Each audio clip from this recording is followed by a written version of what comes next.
Welcome to the Leading Hope Podcast with Kevin Jack. Your influence will lead people somewhere, lead them towards hope. Everyone has 20 minutes to learn to become a better leader. Make it count. Welcome back to Leading Hope with Kevin Jack. I'm your host, VJ Williams, here with my friend and pastor, Kevin Jack. Thank you for joining us and taking time out of your day to become a better leader. We will release a new episode every Wednesday, so we'd love for you to subscribe, share on social media, and bring others along with us on this journey of becoming a better leader. Visit leadinghope.online to get updates and find out more about the Leading Hope community. Today's episode, the last in this series, is episode 4, Indecision Making. Kevin, take it away. So the title of the episode for this one is Indecision Making, not indecision making, indecision making. And this is where that title comes from and why it's important. Is we've talked for the last 3 weeks about resilience, and I hope within there, I hope you see the significance of resilience. Resilience as the ability to recoil, the ability to spring back into shape after bending, stretching, or being compressed is how the dictionary defines it. We understand resilience as the ability to keep going, that the setback is followed by a comeback, that the obstacle that you go through does not become the final chapter of your life, but it's just merely a barrier that you are meant to overcome, an obstacle that you are meant to move past. Resilience keeps you in leadership for the long haul because it's difficult, because it's hard. There will be trouble. As Jesus said, in this world you will have trouble. Resilience is what keeps you going. From a faith perspective, we believe that our resilience comes from our relationship with Christ, that He is the strength that we need more than anything else. But there are a number of other practical tools that we can build onto that foundation. And so one of the keys to resilience is understanding that resilience is a skill that can be developed, is an ability that can be cultivated over time. But before all that, before it's a skill, before it's an ability, before it's a competency, it is a choice. Resilience is a choice that you make. And so if you're going to understand how you can be resilient, you need to look at resilience in decision making. And we often get this idea that we have I don't know the exact way to describe it, we have a lofty picture of ourselves and how we will respond to difficulty. And I had a friend a number of years ago who will not be named. It is important for me to note that I had a friend a number of years ago, not currently within there, because this was a friend who constantly complained about every problem that came up in their life. Everything was hard. Everything was difficult. Every obstacle that came his way, he was the kind of person, you may know this person, you may be this person. He was the kind of person that wanted to talk about the problems and not move towards solutions. And anytime a solution would be proposed, he would tell you why that couldn't work because he wanted to sit in his problems. And we had another guy who we both mutually knew who went through some very difficult circumstances in his life, went through some things that would be challenging for anyone. And my friend started telling, if he went through it, how he would handle it differently. And there was this lofty picture he had in his head that when life was extremely hard, he fully anticipated that he would rise up to meet the challenge. And yet when life was difficult in that present moment, he just wanted to make excuses. And I believe that we develop resilience for the big moments in our lives within the small moments in our lives. We develop resilience for those life-altering scenario situations in which life is at its hardest and it would bring absolutely anyone to their knees. We develop resilience within the decisions that we make on a daily basis. It is how you respond to traffic. It is how you respond to another task being put on your desk that you did not plan or prepare for. For some people, little inconveniences become overwhelming to them, and they spend their entire time making excuses and complaining about the problems that have come their way, while holding on to this picture that when life is really hard, They will be the person that everyone can rely on. And if they cannot rely on you in the small moments, they will not be able to rely on you in the big moments. You develop resilience as an ability, as a skill, through the decisions that you make on a daily basis. And so one of the keys within this that we need to be so clear of is you will have setbacks. You will have bad decisions, bad days. You will have days in which your performance suffers. One of the most significant decisions that you can make within all this is the conscious choice to not allow one bad decision to become another bad decision, to not allow one bad day to build momentum to become a bad week, to become a bad month, and you can carry on the time progression from there. They talk about this in Weight Watchers. They say, hey, if you have a bad meal, don't make it two. If you have a slip up, if you have a mess up, don't like two in this situation, two negatives do not make a positive. In James Clear's fantastic book on habits titled Atomic Habits, he says it like this. He says, once you do it the second time, you've started creating a new habit. Oh. If you do it once, it's a mistake. If you do it once, it's a problem. But once you do it that second time, it's a habit. If you miss a morning workout that you had scheduled, do it once, you just missed a workout. But that second day, you have now created a new pattern. And so to understand that if we are going to be in this for the long haul, if we're going to make an impact over time, we need to have resilience within our decision making. And so this is one of my favorite metaphors of leadership in terms of understanding this. And I hope this is helpful in understanding how we do decision making. Nancy Ortberg talks about, she was the first one who introduced this metaphor to me, but she talks about the metaphor of rubber bands. That leadership is about navigating the tension of a rubber band. So if you could imagine right now, if you would have your pointer finger for one hand and your pointer finger for your other hand, and you have a rubber band that is between the two of them. He said, what happens is that if your fingers are too close together, and just so you know, within here, I'm a visual person, so I'm actually interacting with this with my hands, even though you can't see it. I can confirm that. So if your fingers are too close together, what will happen is the rubber band will be slack. There'll be no tension within there. If you stretch your fingers way too far apart, the rubber band will be so incredibly tight that it's about to snap. And so in her metaphor, when she talks about rubber bands and what's the key thing within there, is to say, hey, you need to get that right amount of tension as it comes to you and your team and the progress that you're expecting. Don't put that vision so far out that there's so much tension that it's just about to snap. And don't put that goal, that vision, that thing that you're working towards so close that there's no tension, because there'll be no progress. There'll be no movement forward. So leadership, as she talks about, is navigating that tension of the rubber band. As this applies to our decision making, this comes to our expectations of ourself. You will not perfectly execute all the things you set out to do. Sometimes on a Sunday morning, I get done with a message, and this may sound carnal, this may sound sinful, no one may want to hear this, but there's sometimes on a Sunday morning that I get done with a message, and I am as frustrated as I could possibly be.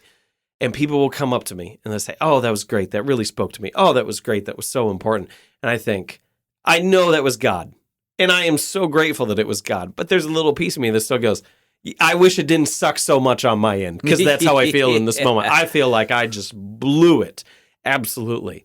But my key within there is this understands decision making, is if I set that standard so high that it's always going to be perfect, and if I stretch that rubber band too far, if it snaps, I'm stuck. If I set my standards so high for myself, I believe we should have high standards. But if I set my standards so high for myself that it's about to snap, when it snaps, when I don't eat perfectly, don't exercise regularly, don't perform up to the lofty expectation that I'm not going to hit over time, I'll end up stuck. Yeah. And so my expectation of myself in terms of the tension that I'm setting is I will have setbacks, but I will recover from it. I will make bad decisions, but I will not allow one bad decision to become a second bad decision. I will mess up on the disciplines and habits that I'm seeking to create, but I will not allow my my poor execution to become my new habit. Because I want to develop resilience as an ability. I want it to become part of my character. And the only way that's going to happen is if I do it on a daily basis and make small decisions that enable me to recover quickly. So that's what resilience in decision making is all about. Yeah, that's fantastic. That whole, once you do it the second time you've started creating a new habit. Man, how many times have I told myself that, hey, tonight when I get ready to hit the sack, I'm not going to go to the refrigerator before I go to bed. And it's well past the second time I've decided to go to the refrigerator before I hit the sack. And it's already become a habit in my mind before I've actually physically done the act. Absolutely. That's fantastic. I know somebody listening right now is really kind of saying, oh. It's the refrigerator at night and the snooze button in the morning. Yeah. Bad decision. Yeah. So how do we break that? How do we break away from that? Even the thought. I mean, obviously you can't necessarily control the thought, but how the response? It's almost what you said there with the setback is coming. Yeah. So I would say it's two things. So the one thing is you constantly remind yourself of purpose. You constantly remind yourself why this matters. I can remember reading, I'm one of those people that I am a health nut in knowledge, but not execution. I love reading. I think a lot of people fall in that little category. I love reading the latest exercise and nutrition trends, but then I want to eat Sam's Club double layer cookie cake every night within there. And they would just talk about within this sense as it comes to your health and your nutrition and everything within there. That you can't allow it to keep going. Yeah. And it's as simple as that. You make a decision that, hey, I'm going to stack the odds against me. And so one of the things that I read within there is just to say, I need to value the health benefits of the food I eat more than I value the taste benefits of the food that I eat. Yeah. And that for me, I have that written down. And so I have a thing that I read and I go, that's good. Hey, I'm going to value the health benefits of the food that I eat more than the taste benefits of the food that I eat. That constantly reconnects me to purpose. A second thing that you can do within there to stop that is you stack the odds against you. And so put the refrigerator on the street. I mean, if that's that may be another step within that. I exactly what you're saying. So one of the things is I wake up at 5:30 in the morning. I don't always want to wake up at 5:30 in the morning. I have in the last in the last 2 months become a coffee drinker. Oh. And I feel like such an adult right now because I feel like a coffee drinker. So I've had in the last 2 months, I've become a coffee drinker, and I found that our coffee machine I can preset the brew time. And so that coffee brews at 5:20. If I don't get up when my alarm goes off at 5:30, I know it'll be cold. Yeah. And some of you are like, well, it's already cold. Well, I can't drink it when it's scalding hot, guys. I'm not that advanced yet. I don't want to burn my tongue for the rest of the day. That's awesome. But what I've done within there is when my alarm goes off in the morning and I have every desire to hit the snooze button, I already have an incentive to get out of bed. Yeah. And I go, I don't want that to be cold. It's going to be done either way. I am cheap. I don't want to throw it away. That's really good. In my mind, I'm thinking in my head that you are breaking a bad habit by creating a good one. Yeah, that's exactly right. That's really good. Yeah, and I'm writing it down. And we understand that. Like as you would look at all the habits you have, you want to watch less TV. You have to create a new habit to fill that time, because if we have a vacuum in our life, if we try to break our bad habits and it is left with a vacuum, those bad habits will refill that vacuum. Yeah, I love that. That's good. You mentioned this, and if you're listening right now, I hope that you're able to go and check out this sermon that Pastor Kevin did called "The Comeback." But you mentioned the setback is followed by the comeback. Mm-hmm. I want you to talk about and explain to those listening who haven't heard the sermon, and we encourage them to go listen to the sermon, the importance of that gap between the setback and the comeback. So it comes back to this is what resilience is at the very, very core more than everything else. There will be setbacks in your life. There will always be setbacks in your life. Life will always be hard. There will things that will throw you back. Resilience is shortening the gap between the setback and the comeback. And to acknowledge this, if you would look at the difficulties in your life and how you've responded to those setbacks, what if you actually, I don't know, this would be the most ridiculous thing within there. What if you pulled out your phone and got out the stopwatch and just hit the timer? Yeah. He said, your boss gives you work that you didn't want and didn't anticipate. Your kids act a way you didn't think they would. You're stuck in traffic. Whatever that thing is that throws you off as to your perfect picture as to how your day was going to go, when something throws you off, pull out your phone, set the timer, and just start it. And how long is it going to take you to recover mentally? Yeah. How long is it going to take you to recover emotionally? Because I think if some of us actually looked at that timer and said, well, I had a bad morning, and it has now plagued me for 36 hours. We would go, that's ridiculous. That's the dumbest thing I've ever heard. But that's what we do. Yeah, we do. We do that. And so resilience is about how short can you make that gap between the setback and the comeback from this threw me off to I'm already responding with enthusiasm how I know I need to respond. Yeah, that's fantastic. I love that. I wrote down here, and I didn't follow it up with anything, but I think it's an important note. I think if you could just hit back with the few minutes we still have left, just talking about the importance of the small decisions versus these giant things that you have to try to decide. Like how important to distinguish between those two. So the piece at the end of the day is to go, we watch other people. And I will say this, especially of guys. I find this within guys more and more. Ladies, women, they seem to be far more sober on their grasp of reality. Every guy thinks within them, believes within them, and I say this in a healthy, helpful way, and I think this is positive, that there's a hero. Every guy within them believes that when life is at its worst, they will rise up to meet the challenge. Every guy, like we watch movies, and we're always the superhero. Yep. Like we're not just watching it, it's us. Yet within there is this, and I don't know if it's a lack of accountability. I don't know if it's a loss of purpose fully. I don't know how it functions with each individual. I think it's a variety of factors. But we don't rise up to meet the challenge of the moment. We believe we'll rise up to meet the challenge of a lifetime, but not that day, not that hour. And so that's good. To give it like this, I hate. Stop. Yeah, I know you don't like that word. I hate stopping at the grocery store. Yeah. Oh, because I painful. never go to the grocery store. Yeah. And so I don't know where anything is. And so sometimes Bethany, my wife, she will text me and she will say, "Can you stop at the grocery store and grab this?"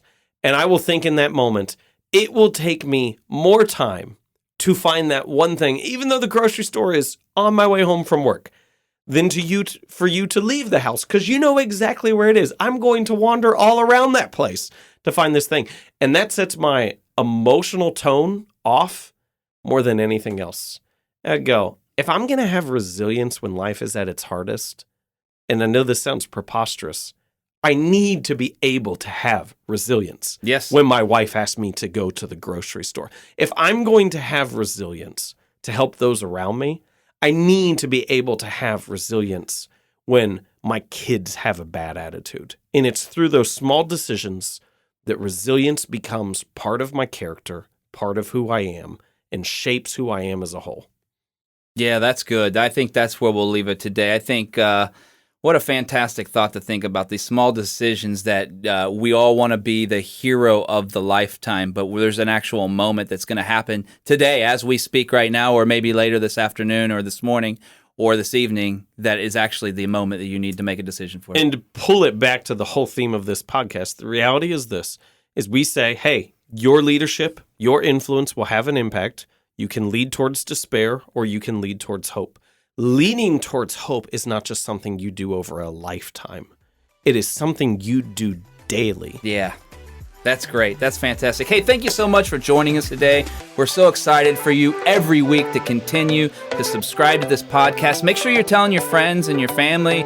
This leadership podcast is for everyone. Everyone wants to get better. Everyone wants to be better. And look, everyone has at least 20 minutes. So that's awesome. Don't forget to join us back next week for our new expectation series. Episode 5 will be Why Expectation Matters, which is going to be incredible. We hope that you join us. And don't forget, everyone has 20 minutes to learn how to become a better leader, so make it count.